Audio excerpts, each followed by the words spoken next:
Our next witness is Mr. John Howe, is Vice President of Public Affairs for Verenium Corporation in Cambridge, Massachusetts.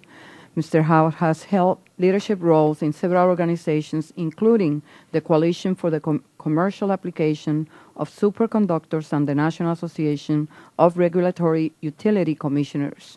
Verenium Corporation is a leader in the development and the commercialization of cellulosic ethanol. Welcome, sir. Thank you very much, Madam Chair and Ranking Member Graves. I greatly appreciate your welcoming me here today for a critical hearing at a critical time. I'm going to summarize my pre-filed statement with 7 fairly brief points. First of all, curbing our use of imported fuels is a massive challenge, but it is imperative that we meet it because of a convergence of 3 huge factors. Our country's monthly outlays for oil imports are sapping our economic and competitive strength. We're coming to grips with the reality that a global peak in oil production will arrive in a comparatively short time, and we've awakened to the fact that uncontrolled carbon emissions have thrown our climate into a disequilibrium that could threaten much of human civilization in the future if we don't address it soon. Low-carbon advanced biofuels can help on all of these fronts. This is why they've turned in a fairly short time from being a nice-to-have option to a must-have solution. Looking beyond today's anomalous short-term collapse of oil prices, we will need clean liquid fuels for the long haul. Once these new sources are commercially available, it will take years to scale them up to have a meaningful impact. We have no time to lose. Second, advanced biofuels will be a tremendous engine for small business formation and growth. This industry, by its nature, will rely on small-scale, geographically diverse production and regionally adapted feedstocks and processes.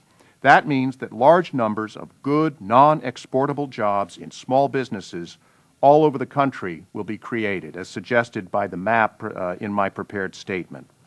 Third, there is solid technical progress to report. Just last month, my own company, Verenium, finished commissioning one of the nation's first, and indeed one of the world's largest, true demonstration-scale cellulose-to-ethanol plants. It's in southwest Louisiana. In January, we announced a first commercial plant in Florida that will generate hundreds of good jobs. Several competitors are likewise making good progress. The naysayers claim that advanced biofuels are a decade away and always will be, but it's simply not true. The ambitious production goals in the RFS can be met if we marshal the sense of urgency that our national situation requires, if we stick to the commitment and don't turn back. This is truly a case where we hold destiny in our own hands. Fourth, we must not downplay the obstacles and challenges facing advanced biofuels. Chief among these is financing. Even big established companies selling mature products find it hard to get credit in today's environment. For us, it's basically impossible. In the best of times, private lenders won't take technology risk on energy projects, so we have reached a financing logjam. First-of-a-kind, commercial-scale projects are essential to establish the track record upon which private capital can lend in the future. There is basically no other place to go for funding today except to the government for the loans, grants, and loan guarantees to make such projects possible. Fifth, there are other complex risks in making advanced biofuels a commercial reality. The typical challenges of developing complex technological processes. We're having to work with the ag sector to put together fairly complex new supply chains to plant, produce, harvest, and collect new kinds of feedstocks.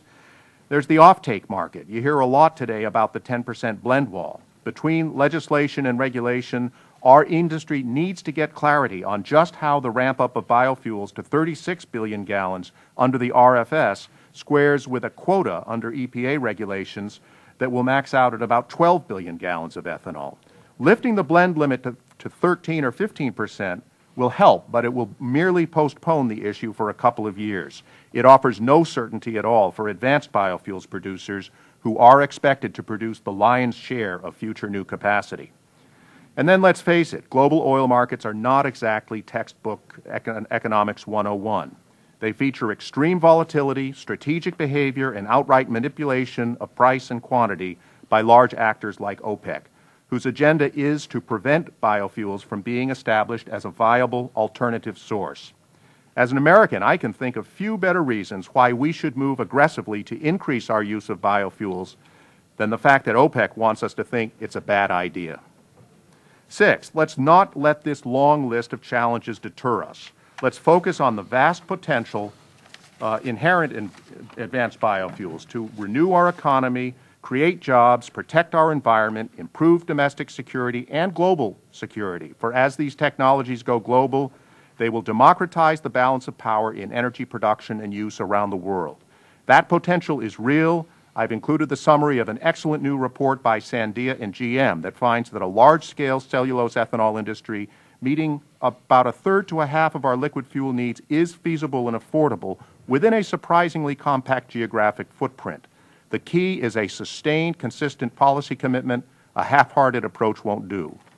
If I may ask you for just a moment to close with a seventh point and personal observation, our economic calamity arose from many complex factors, but I believe the surge in world oil prices over the last 4 years is what triggered the avalanche. It drained our economy of $1 trillion of our family's accumulated wealth. It showed us that if we don't bring our dependency on oil imports under control, we will remain weakened for a long time. Given the realities of climate change and impending peak oil, there is no path to a truly sustainable recovery for our country that does not include commercially viable, scalable, environmentally sustainable technologies to produce liquid fuels from domestic feedstocks, in other words, advanced biofuels. The challenges in getting there are severe, but failure is not an option. Thank you very much. Thank you, Mr. Howe.